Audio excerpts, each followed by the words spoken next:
Hi friend, எல்லாரும் எப்படி இருக்கீங்க? இன்னைக்கு நம்ம நெத்திலி போட்டு பாருங்க, மரவள்ளி கிழங்கு போட்டு நெத்திலி போட்டு மரவள்ளி கிழங்கு போட்டு கறி வைக்க போறோம். கத்திரிக்காய் மாதிரி இது என்னோட கொள்ளைக்காய். இது மாதிரி சின்ன சின்ன வெட்டி எண்ணெயில லைட்டா பொரிச்சு எடுத்துக்கோங்க. கிண்டியா லைட் ஃபுல்லா எல்லாத்தையும் நல்லா கிண்டுங்க. ஓகே ஃப்ரெண்ட், இப்ப பாத்தீங்கன்னா நம்ம கத்திரிக்காய் பாருங்க, கத்திரிக்காவை எண்ணெயில நல்லா பொரிச்சிட்டேன். ரொம்ப வேண்டாம், லைட்டா பொரிச்சுக்குங்க. அதுக்கப்புறம் என் கைக்கு ஒரு கை இக்கம்பளிஸ் எடுத்து நல்லா கழுவி வச்சிருக்கிறேன்.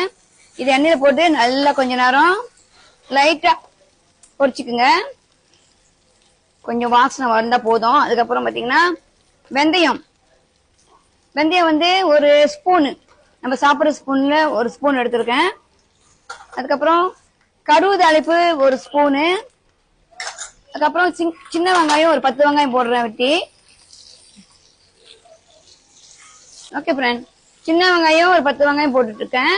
அதுக்கப்புறம் பெரிய வெங்காயம் 1 போட்டிருக்கேன். ஸோ ரெண்டுமே போட்டீங்கன்னா வாசனை நல்லா இருக்கும் நம்மளுக்கு.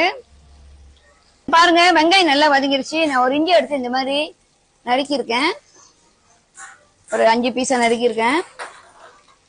அதுக்கப்புறம் பாருங்க, பூண்டு ஒரு கை பூண்டு, ஒரு சின்ன பூண்டு நிறைய எடுத்திருக்கேன். வெட்ட வேண்டாம், அப்படியே முழுசா போடுங்க.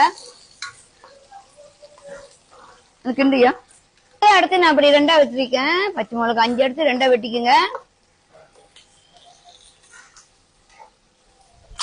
சவுண்டு பாரு.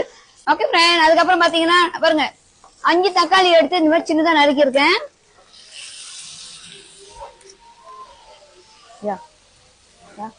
மீன் கறி தூள் இந்த கரண்டில 4 கரண்டி போடுறேன். அதுக்கப்புறம் பட்டை மிளகாய் தனித்தூள், பாபாஸ் பட்டை மிளகாய் தூள் இந்த மாதிரி சயர் கரண்டில 2 கரண்டி போடுறேன். மல்லித்தூள் இந்த கரண்டில, வெஜ்ஜி கரண்டில 1 கரண்டி. மஞ்சத்தூள் இந்த ஸ்பூன்ல, நம்ம சாப்பிடுற ஸ்பூன் இதுல 1 கரண்டி போட்டுட்டு கொஞ்ச நேரம் எண்ணெயில வதக்கிடுங்க. கொஞ்ச நேரம் கொஞ்சமா தண்ணி ஊத்திக்குங்க. இந்த கப்ல 1/2 கப் ஊத்தி இந்த மிளகாத்தூளை எண்ணெயோட சேர்த்து நல்லா வதக்கிடுங்க. நல்லா வதங்கணும்.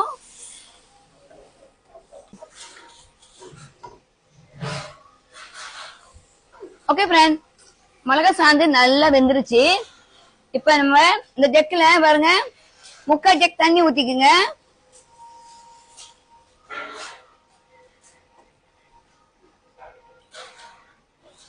ஊத்தி ஓகே ஃப்ரெண்ட், நம்ம இப்ப மிளகாத்தூள் வெந்து நல்லா கொதிக்குது.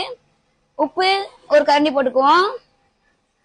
அதுக்கப்புறம் பாத்தீங்கன்னா கத்திரிக்காய், ஏற்கனவே நம்ம கத்திரிக்காய் லைட்டா பொரிச்சிட்டோம். கத்திரிக்காய் இதுல போட்டுருங்க. அதுக்கப்புறம் என்ன போட போறோம்னு பாத்தீங்கன்னா மரவள்ளி கிழங்கு.